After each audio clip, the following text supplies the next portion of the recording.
On the other hand, it should be equally obvious that all this requires time. A nation so blessed does not apostatize abruptly or all at once so as to find her sacred temple suddenly occupied and desecrated by the man of lawlessness and the abomination of desolation mentioned in Daniel. The scriptural record of Israel's past performance, faithless as she often was in ancient times, is abundant proof of our God's long suffering with a rebellious people. Israel's apostasy in the future, as in the past, will develop most reasonably over a span of time as the moral fiber of the nation ebbs lower through successive generations. But there finally comes a time when God gives them over for a season to suffer the consequences of their unfaithful ways. Still, those who become involved in Israel's future apostasy are somewhat less than the whole nation. Other prophecy shows there is to be a certain first fruit from among them, a faithful remnant who will suffer persecution at the hands of their own brethren, and it is just because of these that the nation at large will be delivered from her last great affliction in the day of the Lord, when he at long last shall arrive to deliver his people, the nation from whom he was born in the flesh. Joel 2:32. In Isaiah's prophecy, the separation of this faithful remnant appears as a male child born from Zion, the mother, before she afterward travails with the birth of her many children, the whole remaining nation. Isaiah 66:7 and 8.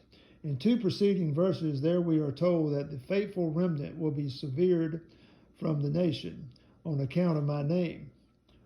Severed, on account of my name, showing that by then they, as a first fruit out of Israel, will come to recognize that Yahweh, their covenant God, is indeed none other than Jesus Christ our Lord, whom their fathers once caused to be crucified. Hear the word of Yahweh, ye who tremble at his word. Say to your brethren who are hating you, who are isolating you on account of my name, and saying, Yahweh will be glorified, yet he will appear to your rejoicing, and they shall be ashamed. Isaiah 66:5-6. This coincides with a similar account of the same phenomena in Revelation chapter 12. There in verse 5, we are told that those who will constitute the male child are to be shepherding or ruling all the nations with an iron club, a power they are to exercise eventually in the subsequent millennial age. The same promise reappears in Revelation 2:27 as one of 7 promises to the conquerors out of all 7 ecclesias in Asia Minor. There we are told quite clearly why the faithful remnant will have been cast out by the nation at large from their city and temple to be found afterward as exiles in Asia Minor. To those in Philadelphia, our Lord says plainly, you did not disown my name, much like the prophet Isaiah has said, your brethren who hate you, who are isolating you on account of my name. Isaiah 66:5. To those in Smyrna also our Lord identifies himself as he who became dead and lives. Revelation 2:8. Now, if we reconsider the prophecy of Matthew 24 in its logical relation to the future course of events which are predetermined on Israel, its intended application becomes apparent. To alert the faithful remnant against bold deceptions of that future day, our Lord begins with an ominous warning. Beware that no one should be deceiving you, for many shall be coming in my name, saying, I am the Christ. Matthew 24:4-5. Then he continues, you shall be about to be hearing battles and tidings of battles.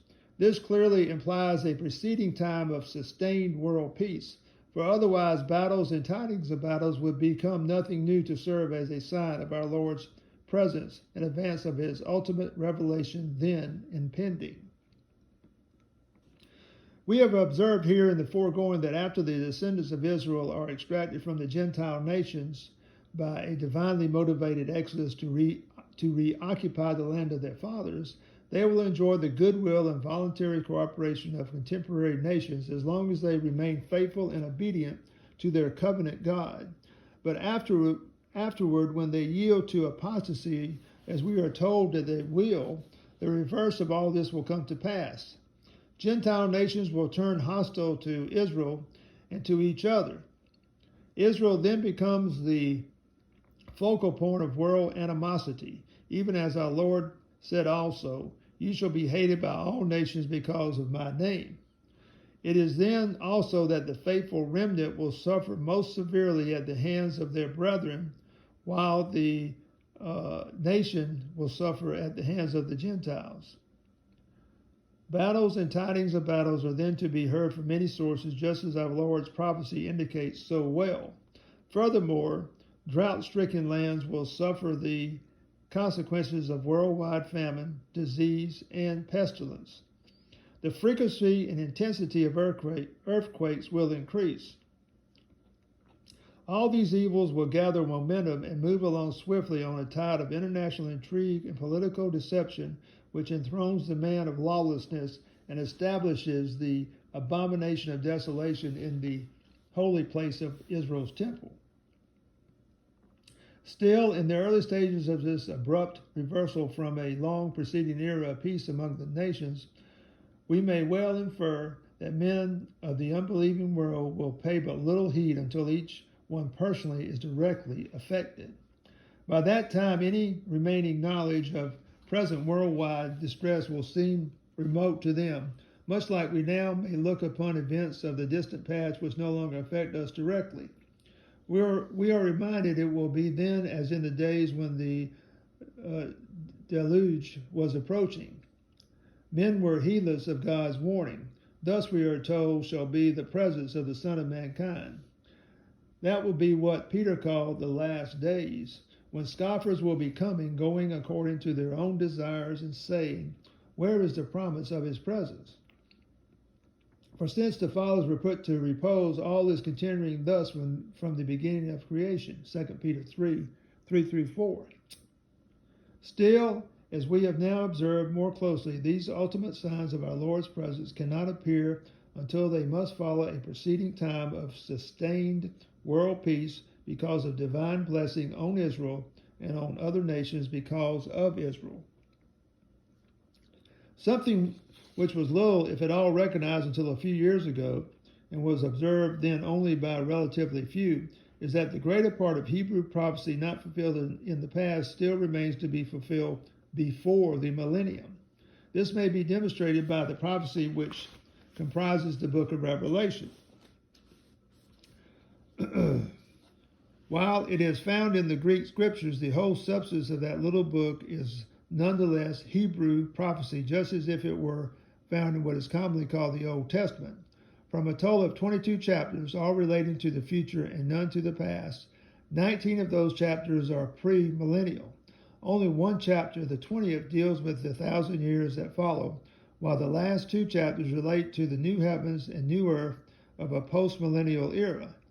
John, who received the revelation, had been projected in spirit down into the future day of the Lord, 1:10, preceding the millennium. So from that position, he says, I turned about to look for the voice which spoke with me, 1:12. Thus he saw everything premillennial in retrospect as if it had occurred already, yet many centuries before it would come to pass. Much Hebrew prophecy which belongs in the future is reflected in that compact little book, notably the calling and sealing of the first fruit from the 12 tribes who will constitute the faithful remnant of Joel 2:32. And as we have seen here, it is because of these that the nation at large will be delivered from her last great affliction caused by her own apostasy.